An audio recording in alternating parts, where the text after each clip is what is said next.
it is Matt here from Scoop in Response, and today we're going to be looking at a brew that we've put together for a new commander that has been just spoiled with adventures in the Forgotten Realms.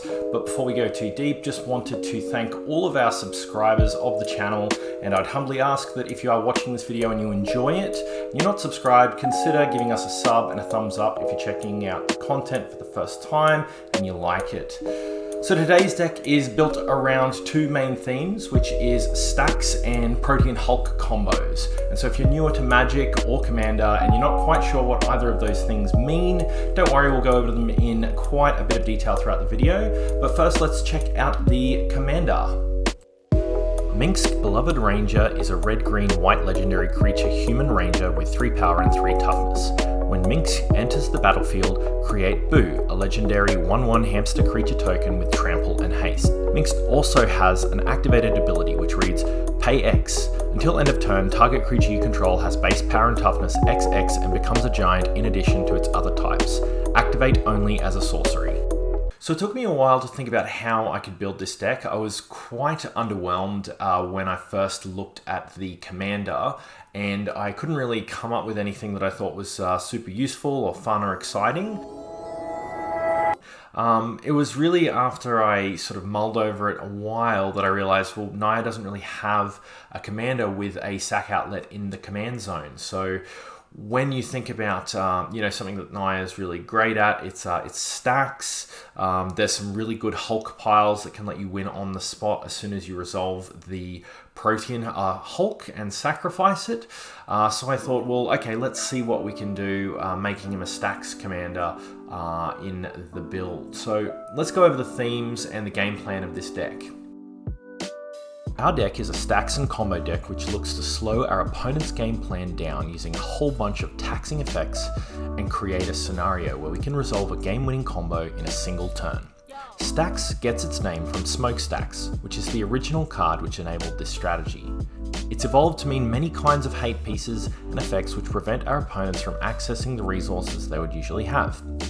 From a wider umbrella, it's reasonably synonymous with disruption. So whether that be denying an opponent's lands, additional draws, or making them sacrifice permanents or discard cards, a deck that does these things can be referred to as staxing out or deploying Stax pieces. Of course, there are many people who will swear it means specifically X or Y effects only. Don't worry about them. Their feelings were hurt by a Stax player once, so they can be a bit irritable. We're going to be using a range of Stax pieces for the deck, and once we've deployed them, we can create this situation where we can safely resolve our combo without our opponents interfering. As alluded to, we'll be using the term Stax quite loosely to describe our hate pieces. These include Altar of the Brood, Deafening Silence, Pithing Needle, Collector Oof, Drannith Magistrate, Gadok Teague, Grand Abolisher, Thalia, Thorn of Amethyst, Archon of Emeria, Aura Shards, Aven Mind Sensor, Hushwing Griff, Ramanap Excavator, Runic Armasaur, Thalic Heretic Cathar, Arms Collector, Yashan, Archon of Valor's Reach, Strip Mine, and Wasteland. It's worth noting that because of our commander's ability to sacrifice creatures,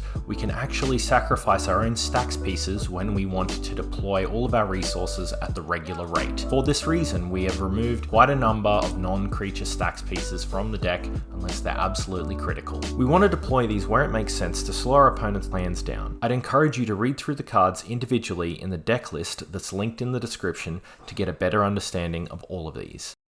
Protean Hulk is a 7-mana green combo piece that we can build a whole range of single-turn victories from by abusing its on-death effect to our benefit. In previous times, it was used with a card now banned, Flash, to win on turn 1 or turn 2 with only 2 cards and 2 mana needed.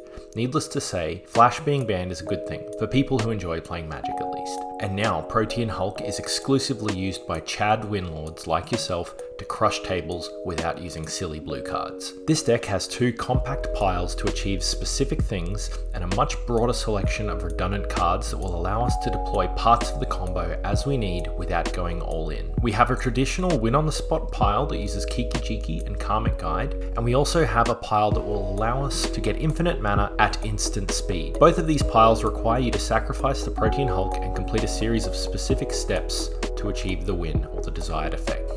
Line 1 has Protean Hulk dying to fetch Karmic Guide and Skirk Prospector. Karmic Guide enters the battlefield and returns the Protean Hulk from from the graveyard. You can then sacrifice the Hulk with Minsc again.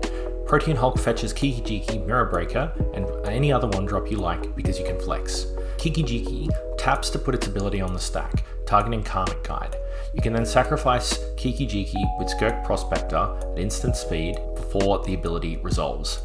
The Kiki-Jiki ability will resolve after Kiki-Jiki is already in the bin, putting another copy of Karmic Guide onto the battlefield, which will then target the Kiki-Jiki in the bin. You can repeat this exactly 69 to 420 times until you have an extremely large amount of Karmic Guides to swing for lethal with. Make sure you give each Karmic Guide token a name and encourage them to follow their dreams and be the very best floating person thing that they can be. The next line requires you to go and find 4 cards from Hulk. It's a lot simpler, but it achieves less because it's just infinite mana at instant speed. So you go and find these 4 cards with Hulk. You only need to do it once, there's no multi-hulking. Orochi Leaf Caller, Torch Courier, Devoted Druid, and Vizier of Remedies. Let everything enter the battlefield and then sacrifice the Torchman targeting Devoted Druid so that he can tap this turn. You can tap and untap Devoted Druid as much as you like because every time you do it, it pays for the 1 untap by putting a -1 counter on it, which is replaced by 0 -1 counters. You can then use the green mana that you make to activate the Leaf Boy and filter into any colors you like. White and red mana are probably the best to make after you've got enough green, but if you rule 0 in Mountain Dew as a color that you can tap for, then you'll be able to 360 no-scope for the rest of the game. We also have a whole bunch of other pieces that can help you win with Revelark, Felidar Guardian, Kitchen Finks, and Academy Rector. These lines are complicated, and the best way to learn them is to spend 10 minutes on your turn when you say to your playgroup, "The video says I should be able to win now," while you all stare mindlessly at the board trying to work it out. Additionally, we have land combos which are super fun. I'd encourage you to look up any of the detailed Reddit posts that you can with Yavimaya and Gaia's Cradle together. We're running Wasteland and Strip Mine, so Ramanap is great at giving you multiple land destructions per turn with Azusa, or you can sack your own land with Azuran Orb and replay it for additional ETBs or Urza's Saga shenanigans. Aside from straight up combo cards, we've got a ramp package, recursion, and protection pieces. The deck has a range of creature tutors, but we also have 2 in particular that do some cool and crazy things in our deck. Academy Rector lets us get 2 direct lines of winning with Pattern of Rebirth if your Hulk is still in the library, and Sneak Attack if your Hulk is in the hand.